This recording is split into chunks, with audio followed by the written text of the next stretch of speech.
Halo, kembali lagi dengan saya Ardi Novianto Putra, instruktur edukator dari XM Indonesia. Analisa itu ada dua jenis ya, ada analisa teknikal dan ada analisa fundamental. Nah, kalau selama ini yang paling banyak dibahas itu merupakan analisa teknikal dengan grafik dan macam-macam indikatornya, kali ini saya ingin membahas mengenai analisa fundamental.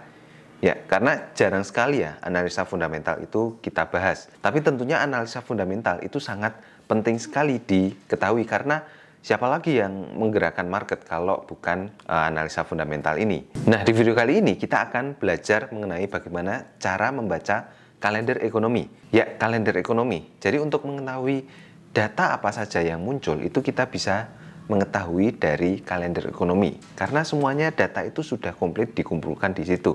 Jadi misalnya hari ini ada data apa saja yang dirilis, kita bisa melihat di kalender ekonomi tersebut.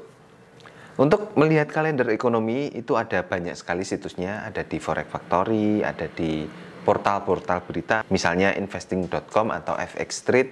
Tapi yang paling familiar, yang paling banyak digunakan itu di Forex Factory. Langsung saja kita lihat di forexfactory.com. Pertama-tama yang perlu diperhatikan itu adalah jamnya, jadi waktunya.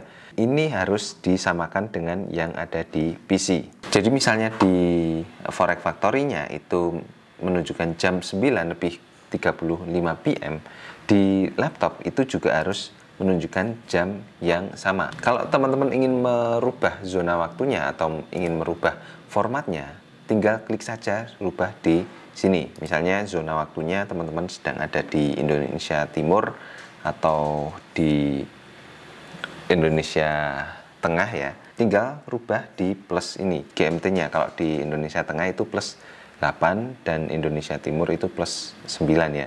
Kemudian untuk formatnya itu juga bisa diganti jadi bisa 24 jam atau AM/PM. Nah, kalau sudah klik save setting ya. Nah, kalau sudah akan muncul seperti ini. Jadi sekarang jam 21:45, di sini juga jam 21:48. Artinya ini hampir mirip ya untuk jam di laptop.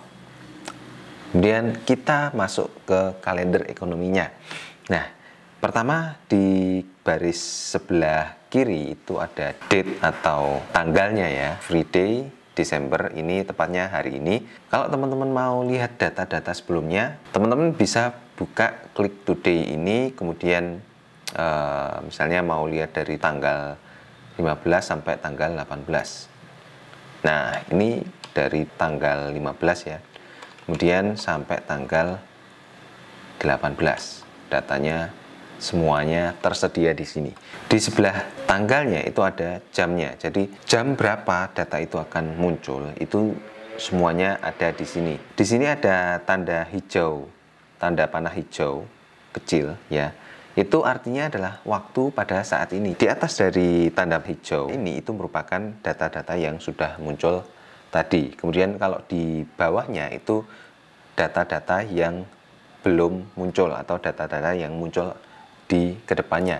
Kalau teman-teman lihat di sini ya, klik more ya, ini merupakan data-data yang muncul pada besok sampai minggu ke depan. Kemudian di sebelahnya itu currency atau mata uang. Di sini itu kita bisa mencari mata uang apa yang akan muncul beritanya. Jadi misalnya ini JPY. Nah, beritanya muncul di sini, Monetary Policy Statement. Kemudian di sebelahnya itu ada impact. Impact itu merupakan dampak atau efeknya ke pergerakan harga.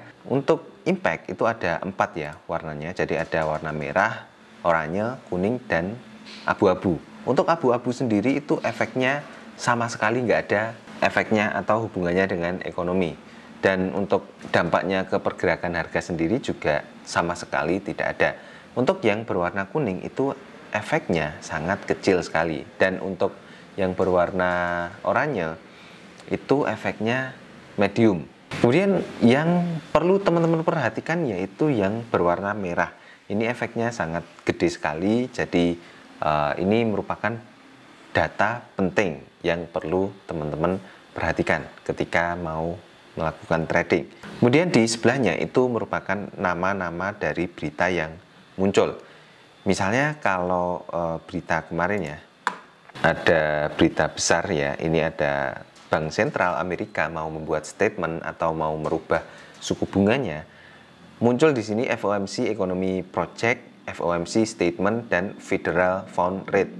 FOMC itu merupakan statement yang disampaikan oleh The Fed atau Bank Sentral Amerika, dan Federal Fund Rate itu rencana perubahan suku bunga. Nah, kemudian di sebelahnya itu adalah detail.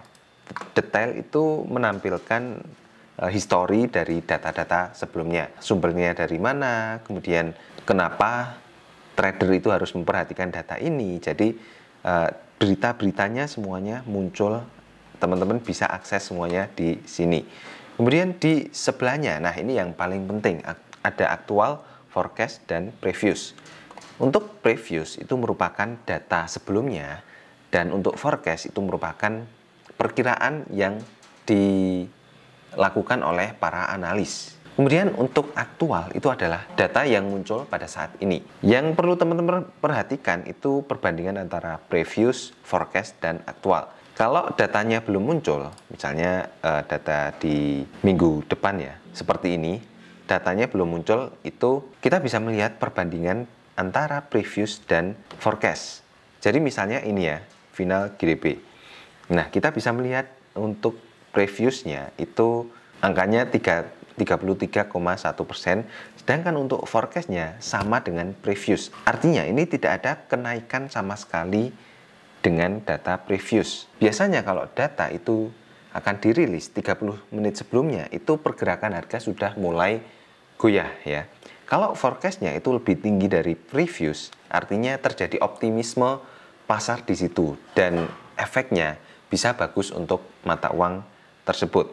Tapi kalau forecastnya itu lebih jelek dari previousnya, artinya pasar cenderung untuk lebih berhati-hati untuk mengambil keuntungan, yang dampaknya ke mata uang itu bisa menurun. Tapi ketika data aktualnya muncul dan hasilnya itu hijau, ini merupakan berita bagus untuk mata uang tersebut, yang artinya mata uang tersebut akan meningkat nilainya. Tapi kalau berwarna merah, dampaknya itu buruk untuk mata uang tersebut, dan artinya terjadi penurunan nilai di mata uang yang bersangkutan. Nah, jadi seperti itu untuk membaca kalender ekonomi ini. Sangat simpel tapi sangat-sangat berpengaruh sekali. Jadi kalau teman-teman ketika melakukan analisa tiba-tiba pergerakan harganya itu tinggi, ya dari sinilah penyebab terbesarnya. Karena kalau kita tidak memperhatikan berita fundamental dan terjadi pergerakan harga yang tiba-tiba, kita tidak bisa mengantisipasinya. Jadi buat teman-teman, pastikan sebelum melakukan analisa teknikal, cek di kalender ekonomi sebelum melakukan open posisi. Jadi seperti itu untuk cara analisa kalender ekonomi. Semoga video ini bermanfaat, dan buat teman-teman, jangan lupa untuk subscribe channel XM Indonesia, nyalakan juga notifikasinya supaya teman-teman tidak ketinggalan video-video edukasi dari channel XM Indonesia. Sampai ketemu di video selanjutnya. Bye-bye.